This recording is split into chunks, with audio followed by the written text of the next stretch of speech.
Old boy. Okay. And so been moving with that on a day at a time basis ever since. And that seems to be working for this one day, I'll tell you. I have a sponsor, great and wonderful brother up the road in our county seat called Bardstown. His name is Richard. Richard's been my sponsor for 8 years. Prior to that, I think it was 27 years. I had another great Kentucky gentleman to guide me, walk with me, accompany me, help me through. His name was Fabian. The day Fabe passed to the big meeting, I asked Richard to be my sponsor so that I wouldn't go one single day without that accountability, without that connection, without that conversation that has been so important, that you have instilled in me is life-giving and so necessary for the journey.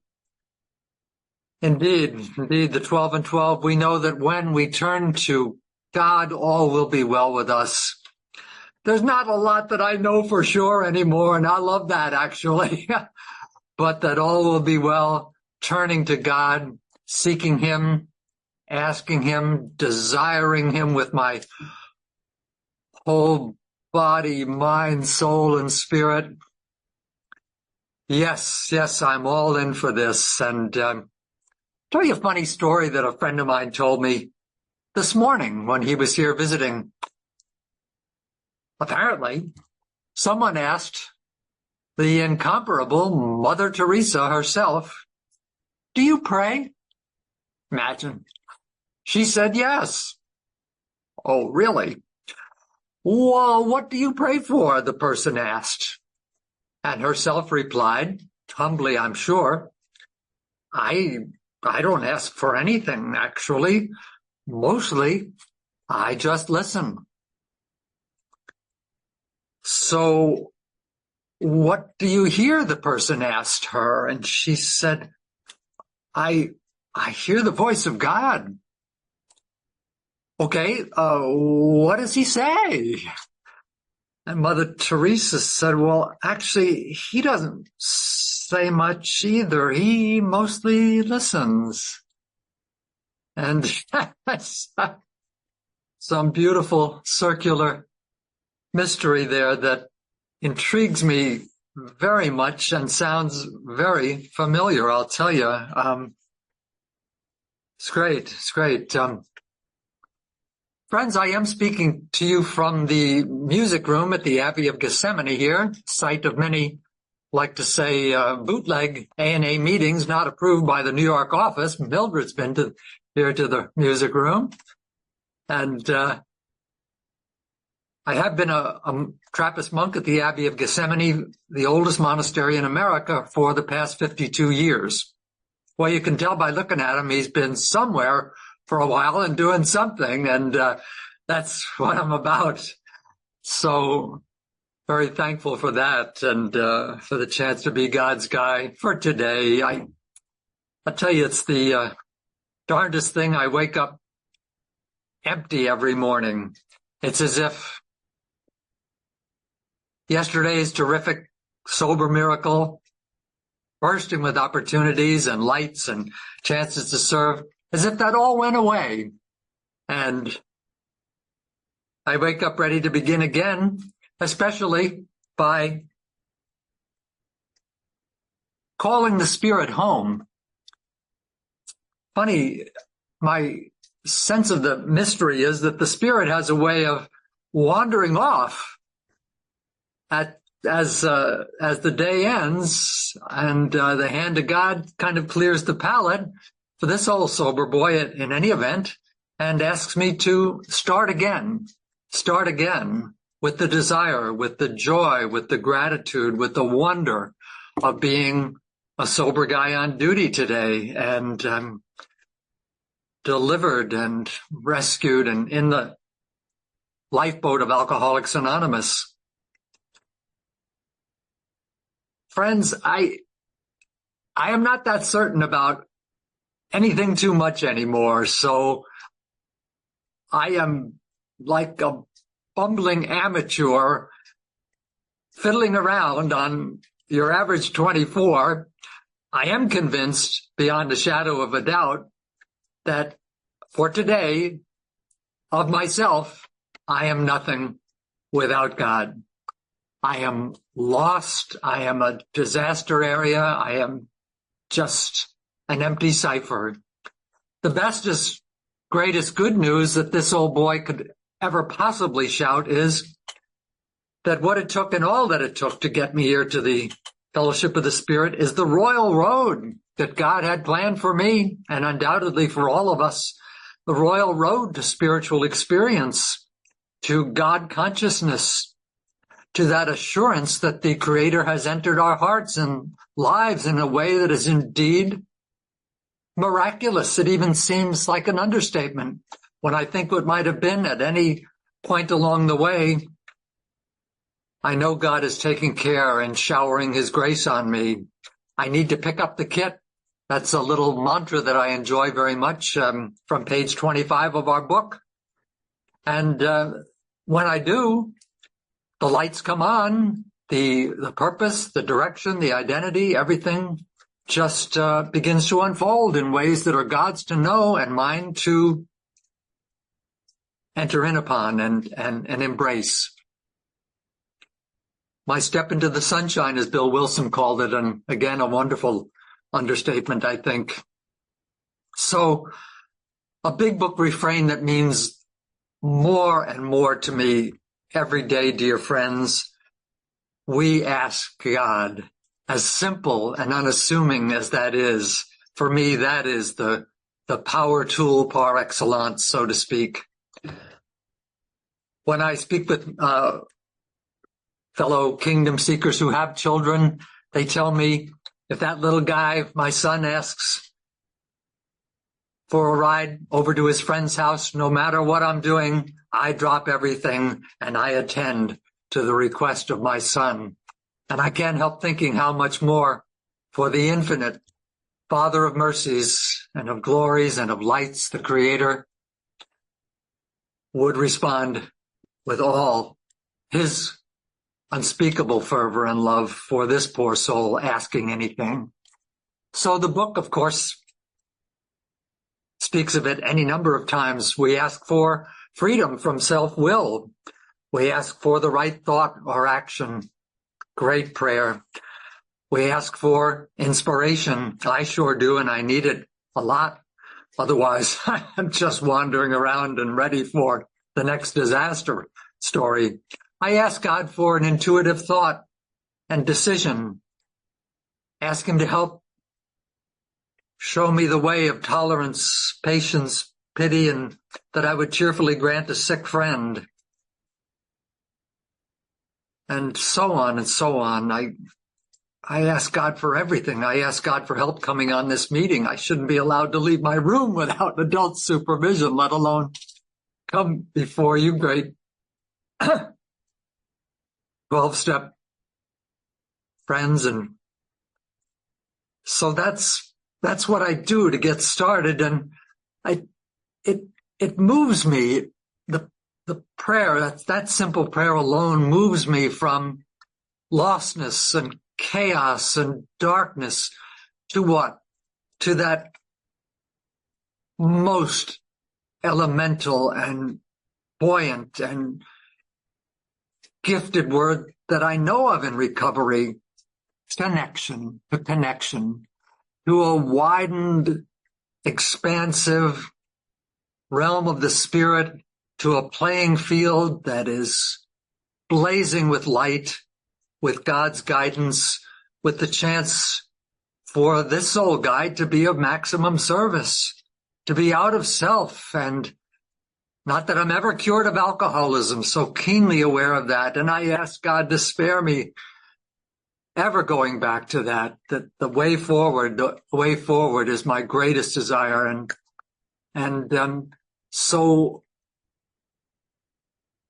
I keep a keen awareness of the powerlessness of step one so that I have an equally keen awareness to claim the power that will carry out this conversation, that will continue this conversation with the God who loves me, who has rescued me, who has renewed me on a daily basis so many times. And obviously every day, every moment, sober and all of my life's journey. Like I say, not too sure about too much, but I do believe, friends, I believe in the Almighty, in the work of his Son, in the gift of his Spirit to this poor servant here in Kentucky. And I have this steady, quiet sense that my desire for improved conscious contact, or as we say in the trade, ICC, is more God's desire than mine. It's his will for me that I keep coming back to the source, to my beginning, so to speak, waking up empty, come back to the wellspring, to my Heavenly Father, to that foundation, to that cornerstone, to the engine, to the launch pad, to the light, to the oxygen. Wasn't it Bill Wilson who described prayer as light, air, and food? They are that and more than that for me. Bill, of course, said it so well. My prayer is quiet and poor, and yet somehow the best expression, the truest expression of who I am today and what I am. God's precious kid, set free for service this one day in sobriety. It's an invitation that I just can't resist. I have to enter into this. I get to enter. I can't wait to enter it. Can't wait to get out of bed in the morning and be God's guy on duty. So I'm out of power. I know that I'm poor and fragmented and just making it. I have to claim the power. The miracle of the daily reprieve is that that's exactly what seems to happen. My best efforts to the contrary, notwithstanding sometimes. A monumental reassurance from the hand of God to this old boy every day that my prayers are answered.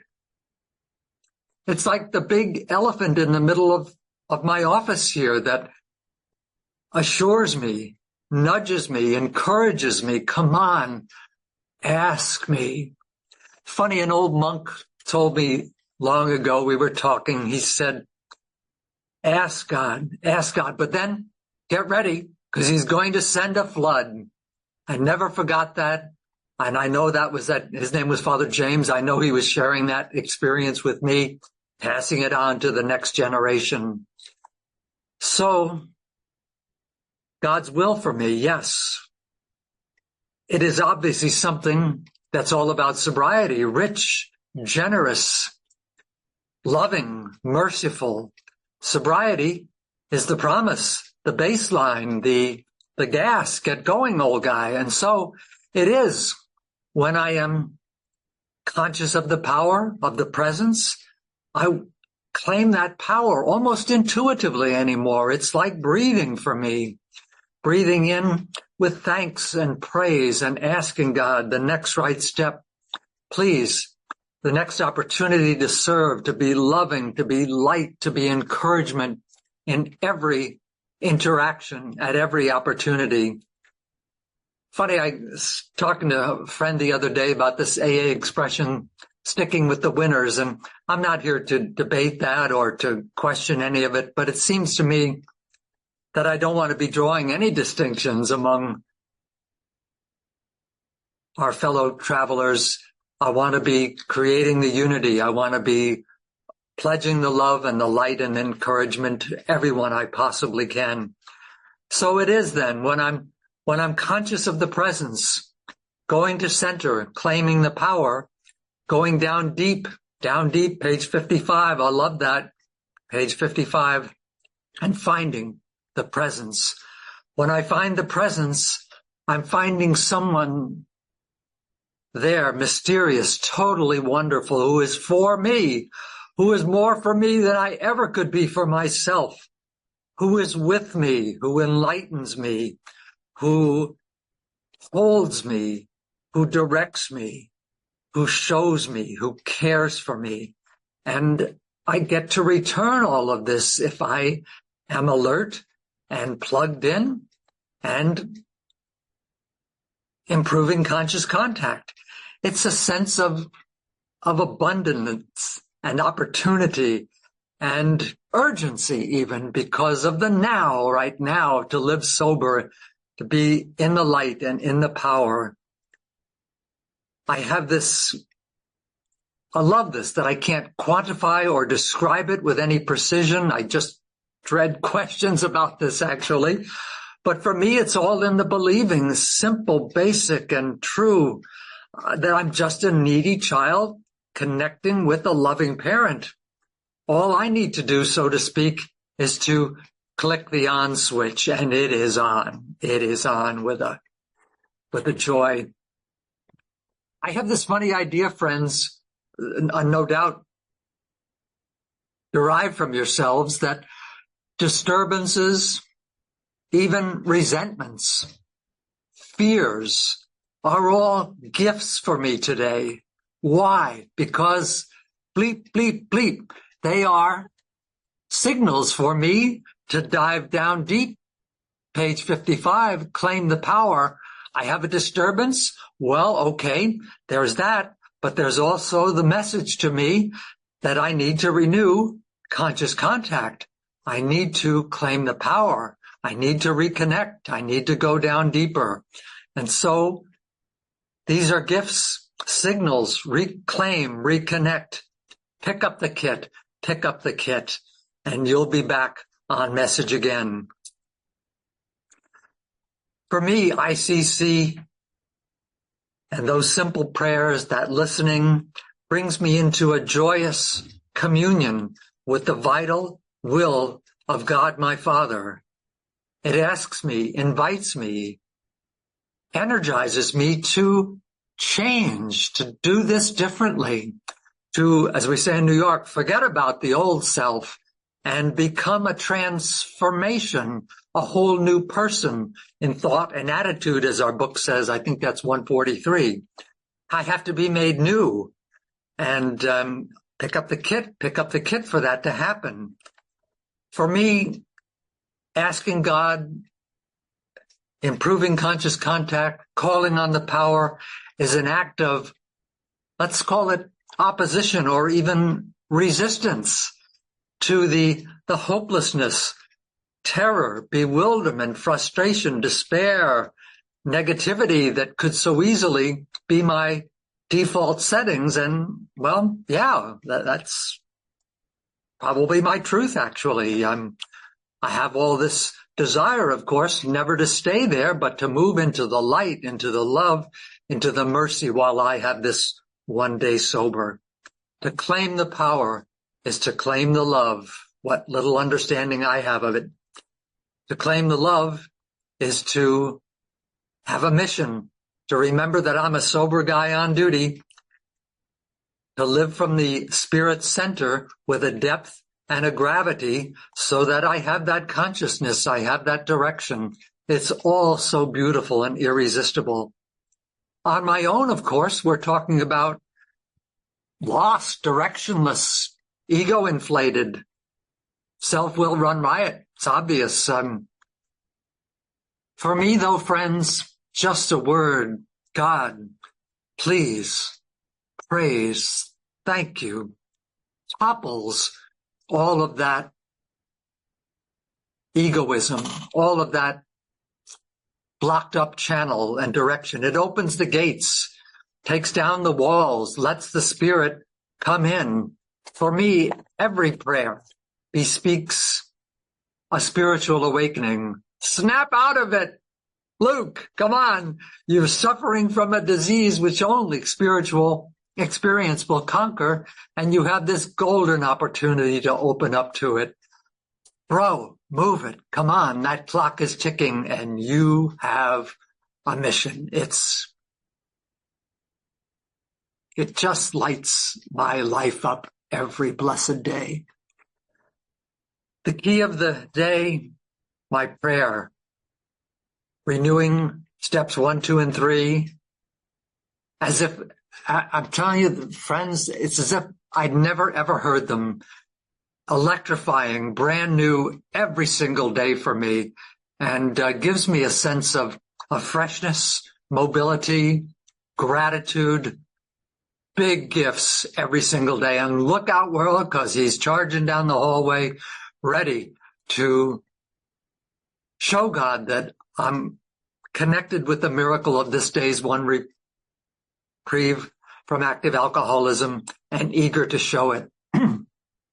I want to enter into this one day enthusiastically, that's to say, in God, as his spearhead, as his instrument, as his guide. Prayer puts more soul energy into my days, into every encounter, that energy, that light, the click, the snap, the presence, the light. More conscious contact, more power. Doesn't take an Einstein to figure that out. I want to perfect and enlarge my spiritual life through work and self-sacrifice, as the big book encourages me to do, so that I can build up that community of spirit with every interaction.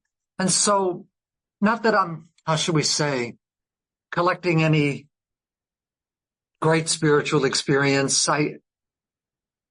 That's not my experience as much as being ready and eager and poor. But when I meet my God, I'm 75 years old now, so I'm in the fourth quarter.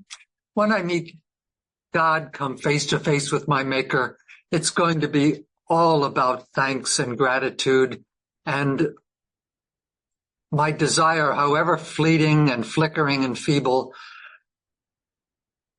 to live as a sober man in the presence, in the power, connected and joyous and free.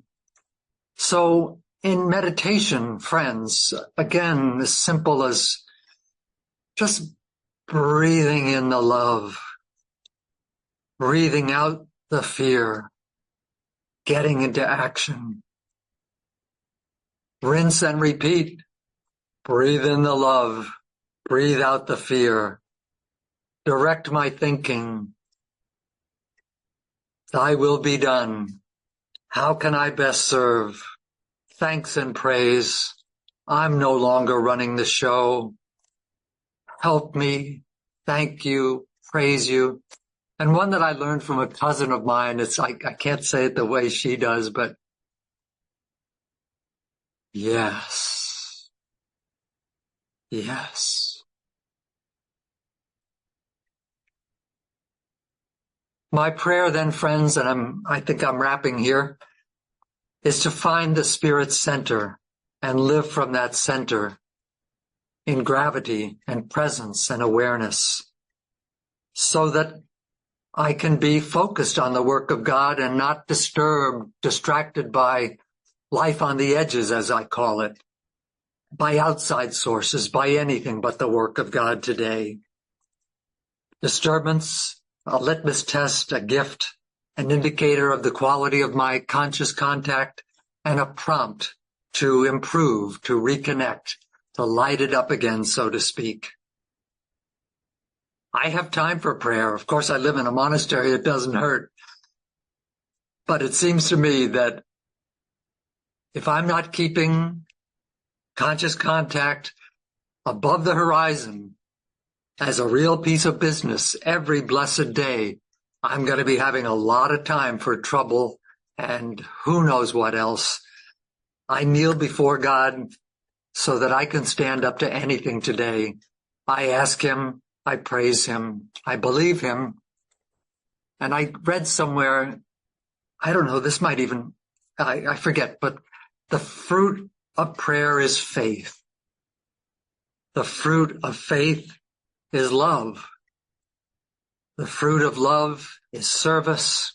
The fruit of service, especially for sober people like you and like me, is the joy of living. I send the love and the joy to each and every one of you beautiful fellow of the Spirit, from the heart of Kentucky, from my heart. Thank you. Thank you for letting me share tonight.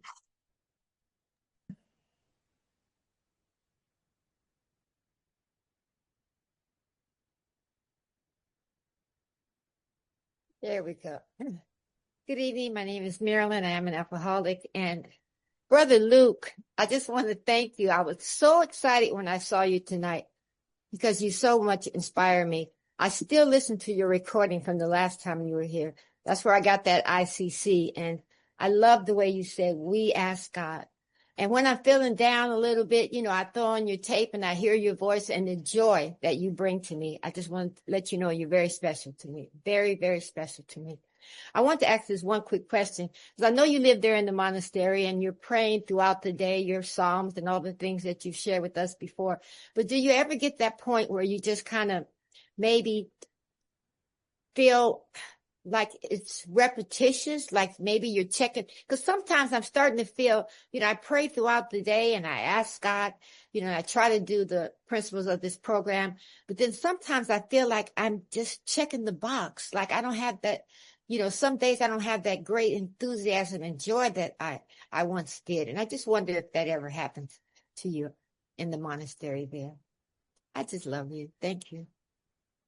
Love you back, Marilyn. Thank you. Thank you for asking.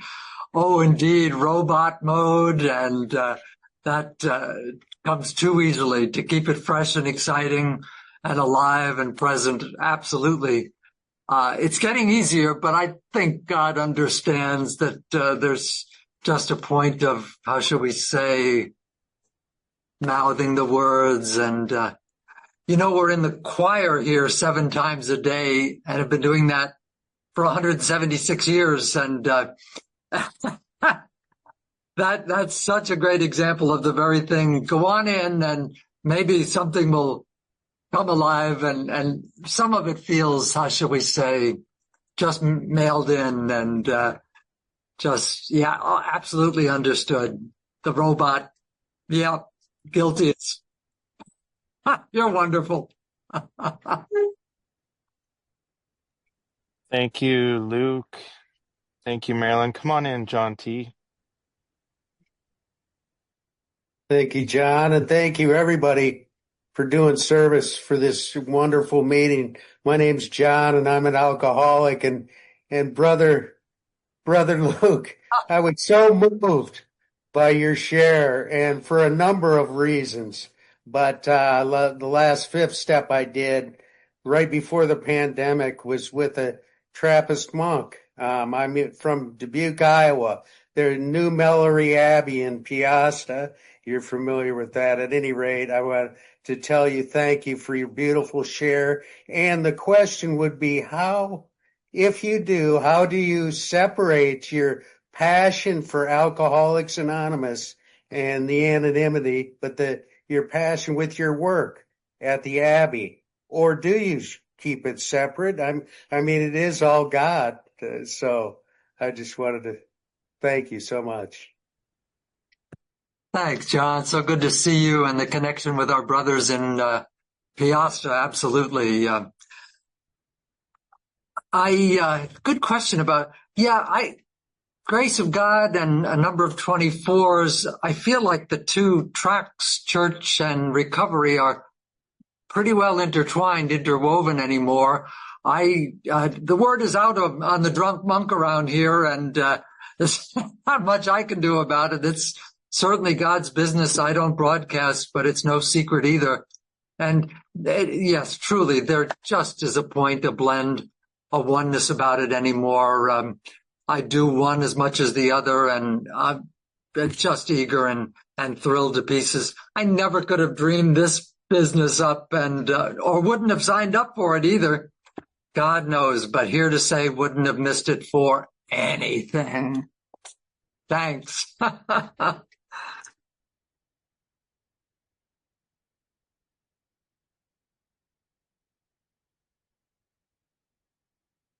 on in, Andrew.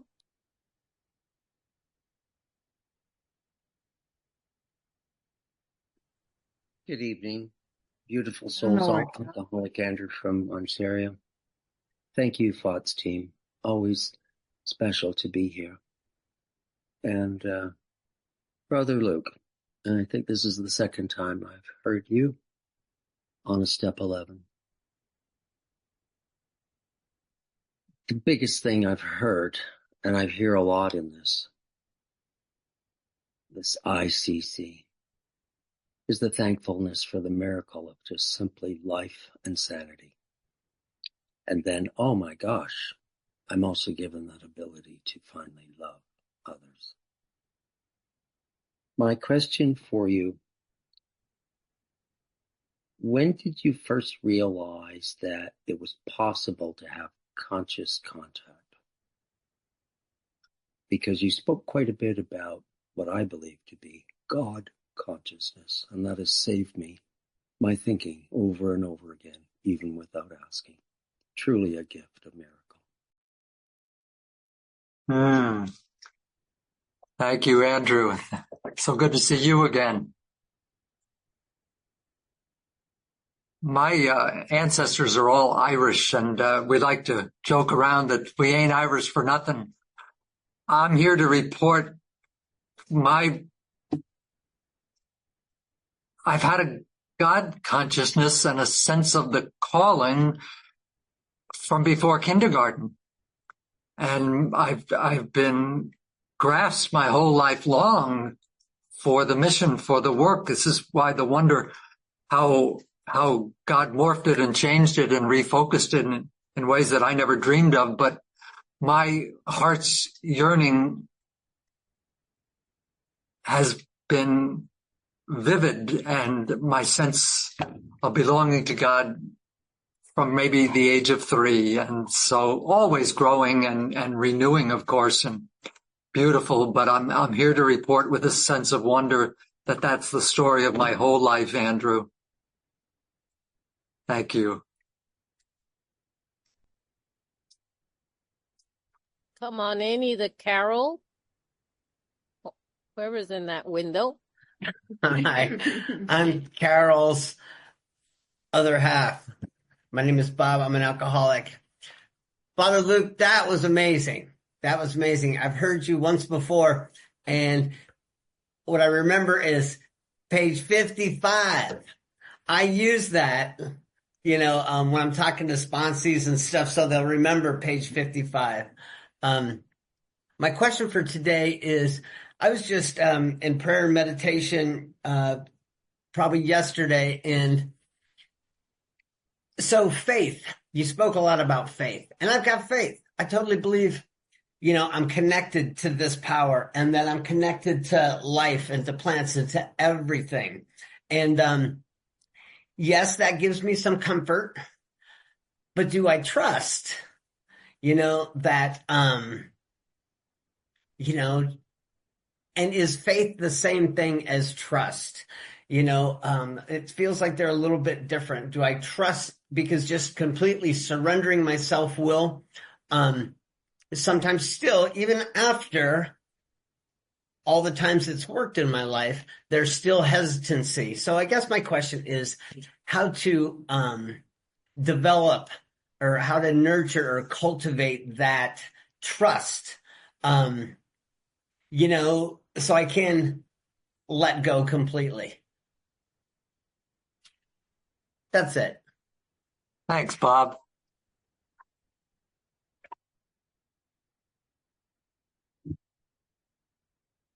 All in for living the questions and the mysteries, the trust, growing, becoming, fading, flickering. I don't strive for any absolute sense or complete sense. To me, it's always a renewed gift and excitement, a rediscovery. And I believe God, I wouldn't say teases us that way, but somehow keeps us attentive that it's not a finished picture, that the evolution is very much in flow, and the picture is far from complete. So that there's the good news, still on the hook, so to speak, and loving that, the question and the mystery, and frankly, just making it without overthinking, but just the task at hand. And then again, we ask God for a deeper trust. We ask God to know him better. And look out, he sends a flood. Yeah, but the questions. Thanks for sharing that, Bob. Mildred. Mildred! Thank you. Brother Luke, this is wonderful. I was so pleased when Ellie told me you were speaking. I felt that the half hour or so that you talked, it was like a meditation to me. You could have gone on a long time. I would have been very happy, not just because it's you, but of course because it is you. I love you dearly. I wonder, are you still doing the organ? Yes, thank you, Mildred. A great expression of sobriety. I am the choir master and Yes. get to, I wouldn't say lead praises as much as encourage praises and be part of them. Right. And your life there, I've seen it, experienced it. It is exactly as you have described it. It's just absolutely wonderful. A friend and I are planning to come and visit you and spend some time with you shortly. Okay? Would be thrilled to pieces. There's just one condition. What? Be any time. Otherwise, forget about it. God It's the one that Mildred and I had lunch together in Toronto in 2005. And I'll never that forget. long ago. It was. Can you believe that? And then I think it's 4 years ago, I brought some people there to the monastery who were suffering. And it was an absolutely beautiful experience to be there. So I look forward to being with you and being at the monastery again. And thank you so much for your beautiful share tonight. Thank you, Mildred. Love you, dear friend. Love you. Likewise. Regina. Thank you, Mildred. Regina. Hi, everybody. Regina. Great to be here tonight. Lovely to hear you, Brother Luke. You're very clear in your message about your sense of belonging and longing for God. And I wonder, do you experience God's longing for you? And how do you experience that if you do? Oh, nice. Gee, that's well worth pondering. I feel the pull. I feel the magnetic mystery anymore. In fact, more and more, that has to be the loving hand of my Father. And yes, the care. Thank you. The longing of God for us. A wonderful reflection and point to bring to meditation. Thank you. I believe he's eager to see all of us, and it's going to be beautiful. Thank you for asking, Regina. Thank you. Thank you, Regina. Beautiful question. Marissa. Hi, everyone. Marissa May, alcoholic. Thank you so much, Brother Luke, for being with us here tonight and sharing. Mildred mentioned bringing people who are struggling. And I wonder, when you are met with fellow alcoholics who are struggling with God consciousness or even the belief of a higher power, or maybe are new and are just entering kind of into this relationship, what do you use from our literature, or what do you point them to when you're starting that conversation? Oh, great question. Thank you, Marissa. I'm very respectful of newcomers and recall when I first came around the rooms that no one rushed me or tried to indoctrinate me to speed it up or to make something happen, but rather a welcome, an encouragement, a promise that it's so worthwhile to give yourself to this simple program. In fact, I'll tell you a quick funny story. A dear friend, I spoke with her today, who was here before I was. I was trying to make some awkward small talk before a meeting, and I said to her, I don't have time for this. And she is beautiful, and she hit that pause button, I think, on page 87 and batted those baby blues, and sweet as could be, said to me, well, I bet you always had time for drinking. And I learned that, and never forgot that it's not my place to try to make God happen for anyone, or to try to convince, rebuke, exhort, nudge, manipulate, anything like that with a newcomer.